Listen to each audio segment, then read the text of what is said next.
obviously the theme of this week is citations and citing your sources and working with your sources.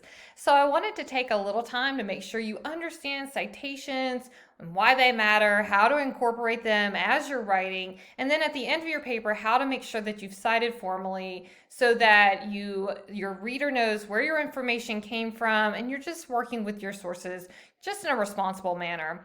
So make sure you understand that there are many different citation styles, and there are reasons behind having these citation styles. So three of the most common that you may hear of are MLA, APA, and Chicago, but there are all kinds of other citation styles. There's Turabian style, there's IEEE, there's AP style.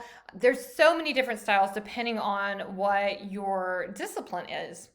Now, each of them all cover some of the main basic common things. So when you cite any kind of work in your paper, you're generally going to reference the author, the date's going to be somewhere in there, the title's going to be somewhere in there, maybe some sort of access information is going to be in there so that your reader just knows where the information came from. Now, the reason we have different citation styles, though, is each discipline emphasizes a certain thing.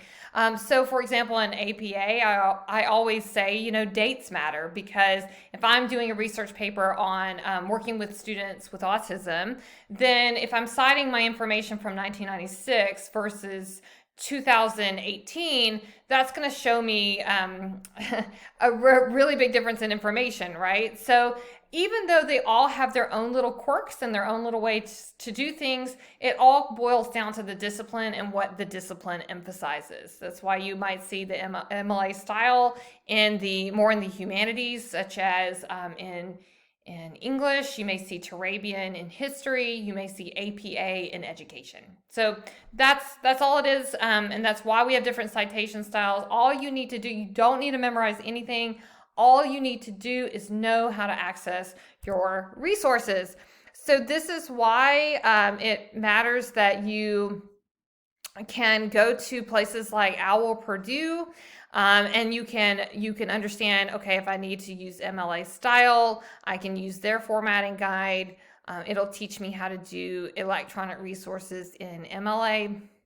And you can kind of see here, I wanted to scroll down to, let's just take a look at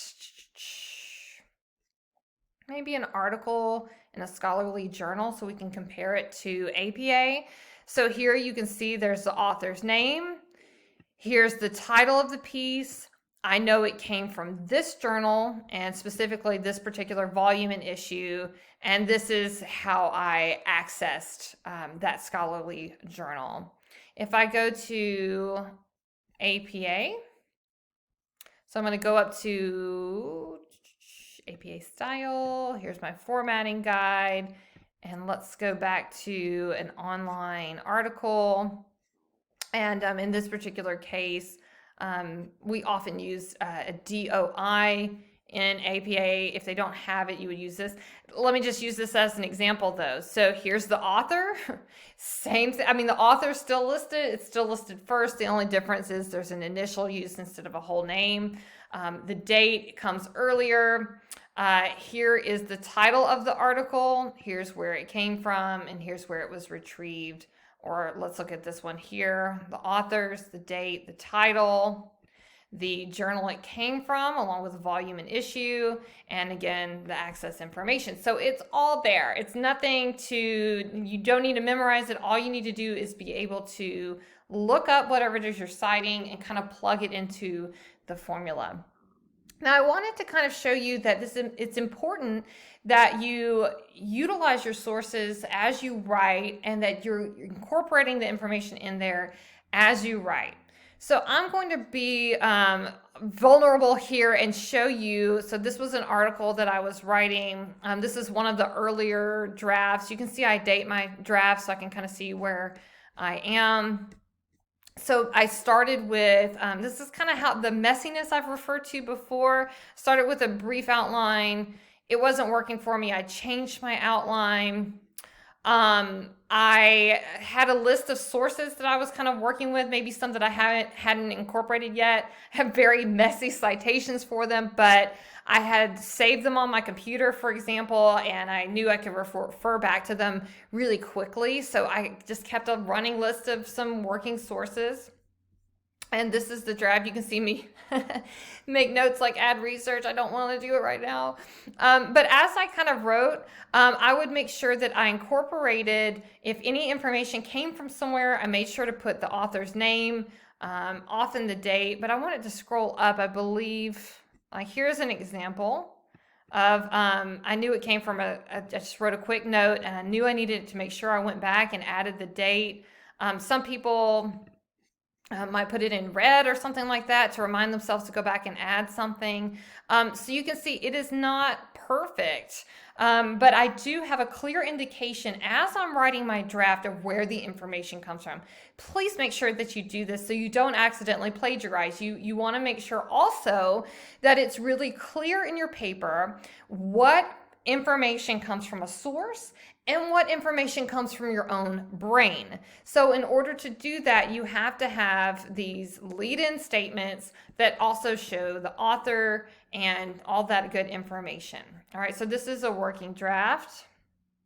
And you can kind of compare here too, where it's kind of becoming more complete. I also wanted to show you this because I get feedback on all of my drafts. So in this case, my husband was my reader here, and he gave me notes, and then I shaped that up into the final published draft. So I just wanted to kind of show you too that I go through this process. Every writer has to go through all of these habits, these good writing habits, so that they have an awesome, excellent research-based paper. Now, I also wanted to show you in a final paper what sources will look like, so you understand the concept of internal citation and then citations at the end of your paper on the references page. So as you write your paper, again, it needs to be very clear where the information comes from. So this is the source in my paper. I'm using APA style. These are the authors, and this is the date. All right, let's say as a reader, I encounter this information and I'm interested in it, or I want to check up on it, or whatever it happens to be. As a reader, I should be able to scroll to the references page, and I should be able to very easily find that source. So my sources are in alphabetical order, and it's listed as author first. Now, not every source has an author. So if that is the case, you go to the next best thing. Sometimes that is the title, or sometimes that is maybe an organization as author. So I go down and I look for that particular source. Boom. It took me a few seconds to find that source. Now, in this final citation, I'm not going to just have the author and the date. That was one thing. That was fine in just the paper itself, but now I need to be able to give them the information of where do they go. So here they have the title of the piece. This came from this particular book, and it tells me the publication information, and so that they can access the piece. So let me make this very, very clear. Again, let's find McGregor. I go down here to the M's. Boom, McGregor. It came from this source, this book, and here's how to access it.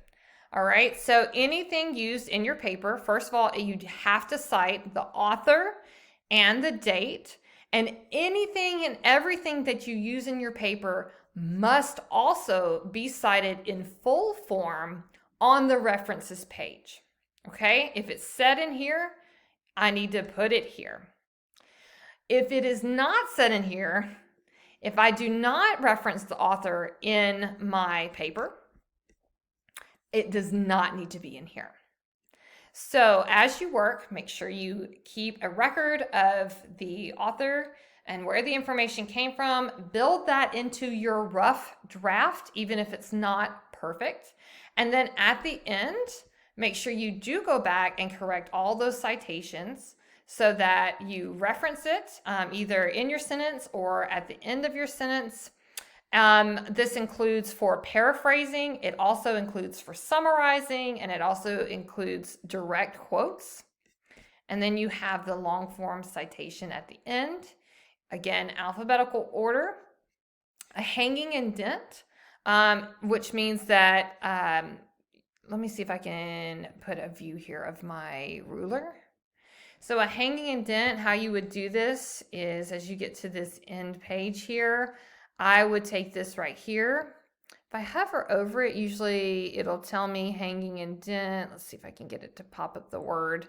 This should say right indent. I'm not quite getting it to pop up the way I want to, but basically I'm going to put my mouse on this middle little arrow and see how that makes my second line head over where I need to so that my authors stand out.